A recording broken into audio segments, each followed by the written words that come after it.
Very good morning scholars. चलिए, accounting equation लेखांकन समीकरण state board class 11th section बढ़ जाता सर की बुक एक्सरसाइज का 15th and last very important question. ठीक है, तो ये है अपनी कथा जिसका आरंभ हमें करना है। चलिए, लिखा है लास्ट क्वेश्चन है ये, but it's very important. Show the accounting equation on the basis of the following transactions and also prepare the balance sheet। ठीक है, निम्नलिखित आर्थिक व्यवहारों के आधार पर लेखांकन समीकरण को दर्शाइए, आर्थिक चिट्ठा भी बनाइए। आर्थिक चिट्ठा बैलेंस शीट वैसे ही बताया था, जो लास्ट में न्यू इक्वेशन बनते हैं उसको एसेट्स और लाइबिलिटीज के आइटम लिख दो, वही बैलेंस शीट कहलाती है। First transaction you have given started business with cash ₹60,000 and goods ₹30,000। 60,000 रुपये के माल 60,000 रुपये की रोकड़ एवं 30,000 रुपये के माल से व्यापार प्रारंभ किया। तो इससे कैश बढ़ेगी, स्टॉक बढ़ेगी और दोनों मिला के कैपिटल बढ़ जाएगी। ये तो क्लियर है ना। नगद माल खरीदा 40,000, उधार खरीदा 25,000 रुपये का। चलिए, अब यहाँ पर नगद माल खरीदा तो स्टॉक बढ़ेगा, उधार माल खरीदा तो भी स्टॉक बढ़ेगा। नगद माल खरीदा 40 का तो 40 की कैश चली जाएगी। उधार खरीदा तो आपके देनदार बढ़ जाएंगे, उधार खरीदा है ओके, लेनदार बढ़ जाएंगे आपके, नॉट देनदार, लेनदार क्रेडिटर्स बढ़ जाएंगे। ठीक है, फिर उसके बाद नेक्स्ट, अब ये देखिए दो आइटम बड़े खास हैं। 48,000 रुपये की लागत का माल 33.1/3% लाभ पर बेचा, यानी कि 48,000 की कॉस्ट थी, उस पर कॉस्ट का कॉस्ट पे प्रॉफिट लिया 33 and 1/3%। ठीक है, 3/4 राशि का भुगतान नगद प्राप्त हुआ। तो ये पहले कैलकुलेशन आप समझे कि ये करना क्या है इसमें, है ना। तो इससे ये जो स्टेटमेंट है इससे पहले आप एक इक्वेशन, नॉट इक्वेशन, कैलकुलेशन यानी गणनाएं जो है वो करना ज़रूरी है। तो ये स्टेटमेंट से बाहर होगा। अब 48,000 रुपये की कॉस्ट थी, 33 and 1/3 का मतलब होता है 100/3, या इसको हम 1/3 भी लिख सकते हैं। 33,99 और 100/3 या 33.33 या 1/3 भी लिख सकते हैं। तो ये 1/3 ऐसे आ गया, 3 से आपका कैंसिल आ जाएगा, 16×3 = 48, 16,000। ठीक है, तो ये 60,000 रुपये का क्या हो गया है, प्रॉफिट। तो ये प्रॉफिट है, तो ये कहाँ, वहाँ कैपिटल में ऐड हो जाएगा। ठीक, अच्छा, अब यहाँ पर 48,000 की कॉस्ट थी, कॉस्ट पे ही प्रॉफिट दिया गया है कि 33.33%। इसमें आपने 16,000 के प्रॉफिट को जोड़ दिया तो यह आ गया 64,000, और ये 64,000 की कहलाएगी सेल्स। ठीक है, 64,000 की क्या हो गई, सेल्स। अब इस सेल्स में 3/4 ये हो गई सेल्स टोटल। अब कैश रिसीव यानी रोकड़ प्राप्त हुई, तो इस 64,000 का 3/4 प्राप्त हुआ है, 3/4 राशि नगद प्राप्त हुई। तो ये 3/4 कर दिया, तो ये आपका आ गया 16 बार, 4 6 ये आपका 16 चौको 64 होता है, या 4 एकम 4, 4 6 24, 16 3 = 48, 48,000 रुपये। 48,000 रुपये मिल गई कैश, यानी रोकड़ प्राप्त हुई। चलिए, 48,000 रुपये की जो है कैश बढ़ जाएगी, और स्टॉक जो है आपने नेक्स्ट है आपका क्या, स्टॉक। तो 48,000 से स्टॉक कम हो जाएगा क्योंकि 48,000 रुपये की लागत का माल गया है। और अभी भी आपको 64 - 48, यहाँ पर 64,000 - 48,000, तो ये जो बचे हुए 16,000 रुपये हैं ये प्राप्त नहीं हुए हैं, तो ये देनदार बन गए आपके, डेटर्स यानी कि देनदार बन गए। तो ये काफ़ी कुछ कैलकुलेशन है, अमाउंट 2 ही 3 अमाउंट यहाँ वहाँ घूम रहे हैं, लेकिन फिर भी आप एक बार फिर से समझें। 48,000 रुपये की कॉस्ट थी, इस पे प्रॉफिट था 33 सही 1/3%, जिसका मतलब होता है 1/3 निकाला आपने, कैलकुलेशन किया तो 16,000 रुपये प्रॉफिट आ गया। ये प्रॉफिट कहाँ जुड़ता है, ऐड हो जाएगा कैपिटल में। अब आपने 48,000 रुपये की कॉस्ट ये हो गई आपकी क्या, कॉस्ट यानी लागत, ये क्या हो गया, प्रॉफिट। तो कॉस्ट और प्रॉफिट मिला के क्या कहलाता है, सेल्स। तो ये विक्रय मूल्य कितना हो गया, 64,000 रुपये। 64,000 रुपये में 3/4 नगद प्राप्त हुआ है, तो 48,000 रुपये की रोकड़ प्राप्त हुई है। ठीक है, कैश बढ़ेगी। और कितने नहीं मिले, तो ये 64,000 में से, ये 64,000 में से 48 मिल गए, तो कितने नहीं मिले, 16,000। ये उधार बेचा गया, इसका मतलब यही है।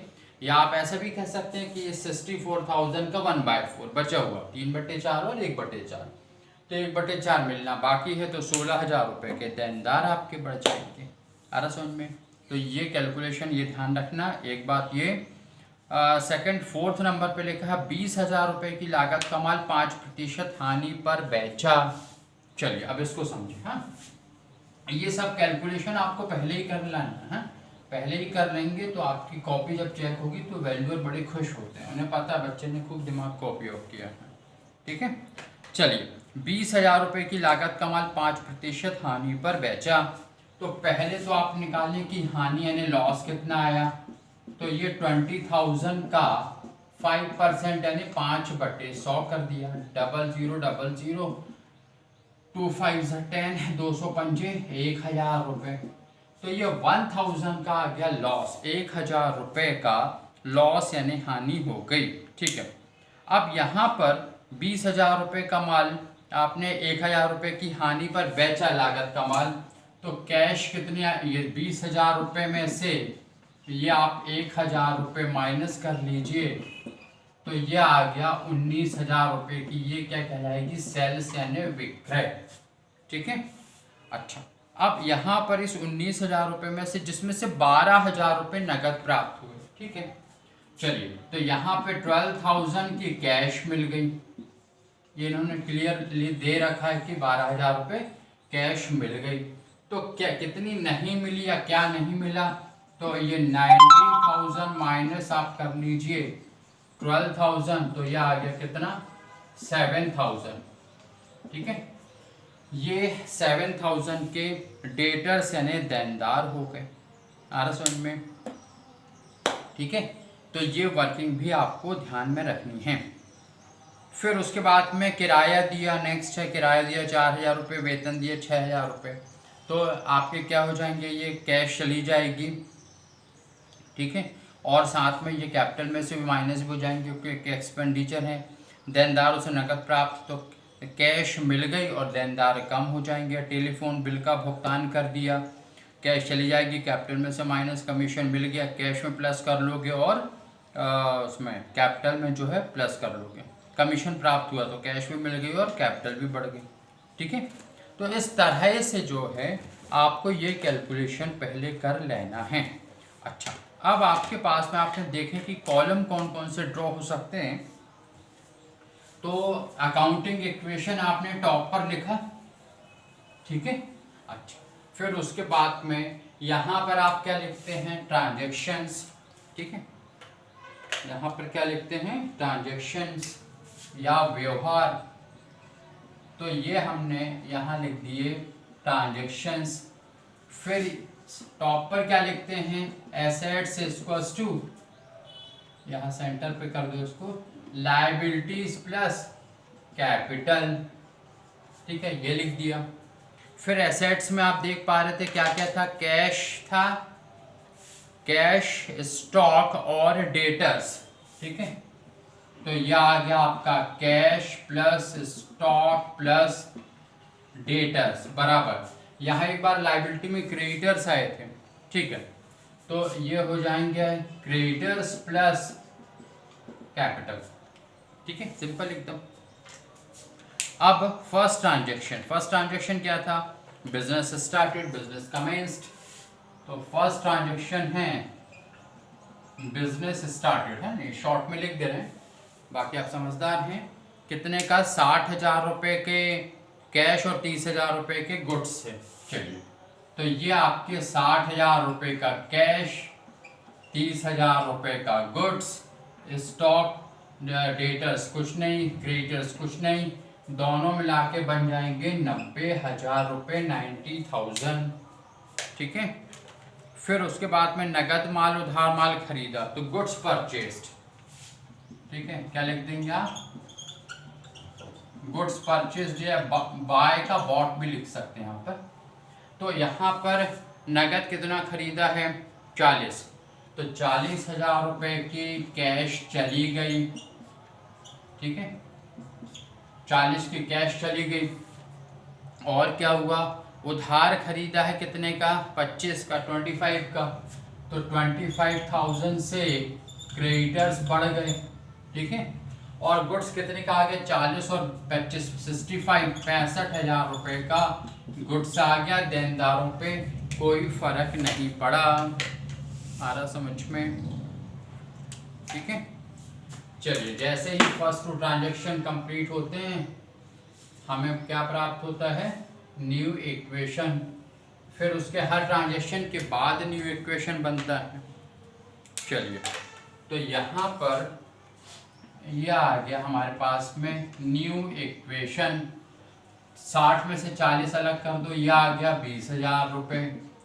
फिर 30 और 65, ठीक है।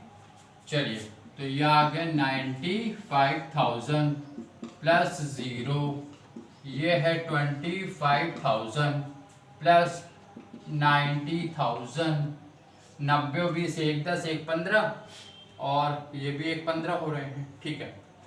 चलिए, फिर उसके बाद में थर्ड ट्रांजेक्शन क्या है, गुड्स सोल्ड, ऐसा लिख दो आप, बाकी कैलकुलेशन तो आप समझ ही रहे हैं।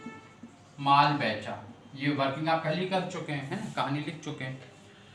माल बेचा, तो यहाँ पर आपको कैश मिली थी 48,000 रुपये, ठीक है, ये आपको सब पता है कि कैश मिली थी यहाँ पे 48,000 रुपये। लेकिन ध्यान रखें 48,000 रुपये की लागत का माल भी गया था। ये दोनों, ये महज इत्तेफाक है, कोइंसिडेंस है ये, अदरवाइज इस 48 का इस 48 से कोई कनेक्शन नहीं है, ठीक है। इसलिए नहीं कि यहाँ 48 लिखा तो वहाँ भी लिख रही है, बिल्कुल नहीं है। वो 64 का आपने निकाला था ना 3/4, ठीक है, तो इसलिए वो कैश मिली थी आपको 48 और ये 48,000 की कॉस्ट थी, इसलिए स्टॉक जा रहा है। चलिए, तो ये आ गया आपका 48,000। फिर उधार बेचा था ना कुछ 16,000, 16,000 रुपये का, तो 16,000 रुपये के आपके देनदार बढ़ गए थे। चलिए, फिर उसके बाद में और क्या हुआ था, क्रेडिटर्स पे कोई फर्क नहीं पड़ा था। अब ये भी आप देखें कि आपको ये 16,000 देनदार और एक 16,000 16,000 का प्रॉफिट भी हुआ था, 64 माइनस 48 किया था, ठीक है। तो ये 16,000 ये प्रॉफिट के हैं, ठीक, ध्यान रखना। ये दो ही अमाउंट है जो उधर उधर घूम रहे हैं, लेकिन इनका किसी से कहीं कोई म्यूचुअल कनेक्शन नहीं है। ये 48 कैश मिली थी इसलिए आ रही है, ये 48,000 रुपये की लागत का माल गए थे इसलिए माइनस है। ये 16,000 रुपये के देनदार बढ़े थे इसलिए आ रहे हैं, क्योंकि 64 में से 48 के मिल गए थे कैश, तो 16 के 16 के आपके देनदार थे। और ये 16 इसलिए आ रहे हैं क्योंकि वो प्रॉफिट जो था आपका, ठीक है, आपने प्रॉफिट कैलकुलेट किया था जो, वो 16,000। तो इस तरह का ये कहानी में ट्विस्ट है ये, इसलिए आप इससे ध्यान से समझें कि ये क्या हो रहा है, और इसलिए इस क्वेश्चन को वेरी इंपॉर्टेंट क्वेश्चन बोलते हैं, ठीक है।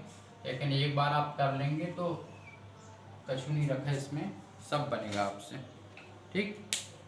चलिए, फिर उसके बाद में न्यू इक्वेशन आ गया, तो ये न्यू इक्वेशन आ गया। चलो, जोड़ा जाड़ी करें इसकी, ठीक है। गुड सोल्ड यहाँ पे कितने थे आपके पास में, थर्ड ट्रांजेक्शन तक पहुँच गए ना, चलो ठीक है। तो यह आ गया 68,000। फिर 95,000 माइनस 48,000। चलिए, तो यह आ गया 47,000, ठीक है। 16,000 अपनी जगह ठीक है। फिर ये है 25,000 और यह आ जाएगा 106,000, ठीक है। तो 106,000 प्लस 25,000, तो यह आ गया 131। और यहाँ देख लो 68 plus 47 plus 131। Okay, both side का टोटल इक्वल हो गया। फिर उसके बाद में फोर्थ है, फिर ये भी गुड सोल्ड ही है फोर्थ वाला। चलिए, तो नंबर फोर्थ पे आए, ये आप लिखें गुड सोल्ड, लेकिन यहाँ पर कैलकुलेशन अलग है।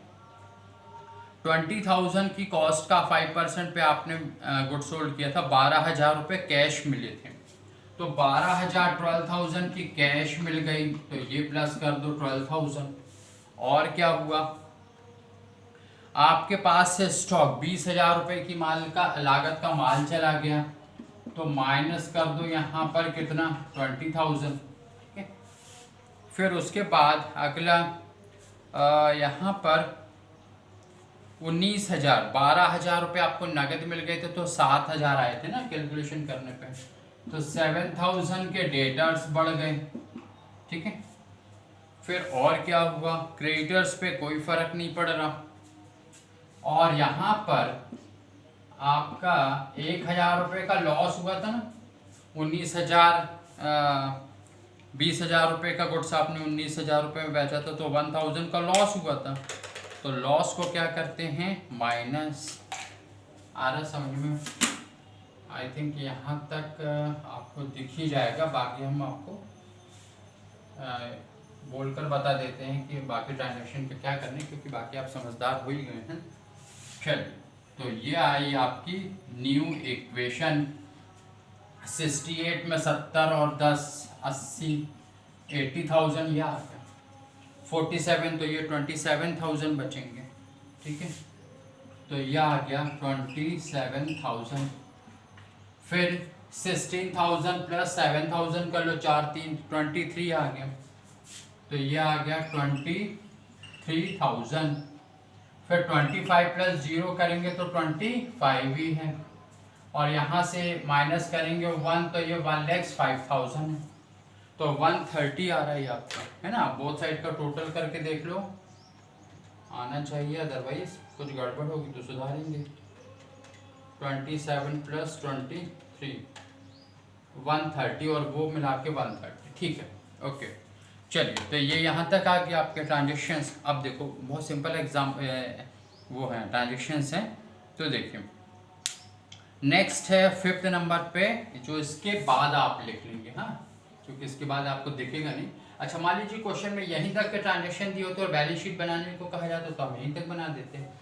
लायबिलिटी में ये 2 आइटम लिख देते हैं, ठीक है, क्रेडिटर्स और कैपिटल लिख देते हैं। एसेट्स में हम क्या लिखते हैं, सबसे पहले कैश, फिर स्टॉक, फिर डेटर्स, या फिर कैश और डेटर्स भी पहले लिख सकते थे, क्योंकि वो भी लिक्विडिटी उसमें। तो इस तरह से बोथ साइड का टोटल इक्वल आता है। चलिए, अब यहाँ पर नेक्स्ट है रेंट और सैलरी पेड हुई। कितने रेंट दिया 4,000 रुपये, सैलरी दी 6,000 रुपये, टोटल आपकी कैश कम कितनी हो गई 10,000। ठीक है, तो कैश आपकी माइनस हो जाएगी 10,000, और 10,000 रुपये कैपिटल में से भी माइनस कर लेंगे क्योंकि एक्सपेंसेस हैं। फिर देनदार से प्राप्त हुए 15,000 रुपये, तो 15,000 रुपये देनदार से मिल गए, नगद प्राप्त हो चुके हैं। तो एक तो कैश बढ़ गई 15,000 रुपये से, क्योंकि मिल गए, और देनदार उतने से कम हो गए, क्योंकि जो पैसे दे चुके हैं देनदार, क्या वो देंगे हमें? बिल्कुल भी नहीं। तो देनदार भी आप कम कर देंगे 15,000 से। ठीक है, बाकी और कोई असर नहीं। टेलीफोन का बिल पेड किया 800 रुपये। ठीक है, चलिए, टेलीफोन का बिल पेड किया 800 रुपये, तो ये आपकी कैश जा रही है, तो कैश में से माइनस, और कैपिटल में से भी माइनस, क्योंकि वो एक्सपेंसेस हैं। कमीशन मिला 1,000 रुपये। ठीक है, तो कमीशन मिल गया आपको 1,000 रुपये, तो एक तो आपकी कैश बढ़ जाएगी 1,000 से, और ये इनकम प्रॉफिट की तरह है, तो कैपिटल में प्लस हो जाएगी। ये लास्ट वाले आपको ओरली इसलिए बता दिए क्योंकि इतने सारे क्वेश्चन हम कर चुके हैं, 15th क्वेश्चन हम कर रहे हैं, तो ये सब आइटम आ चुके हैं, और आपको पता है, ये समझ में आ चुका है कि हम इन आइटम का क्या करते हैं। खास बात इसमें ये थी, गुड सोल्ड वाले 2 आइटम थे, ये कैलकुलेशन आपको पहले करना, वो बनना चाहिए, और उसके बाद में आपको खुद कंप्लीट करना है क्वेश्चन। आ रहा समझ में?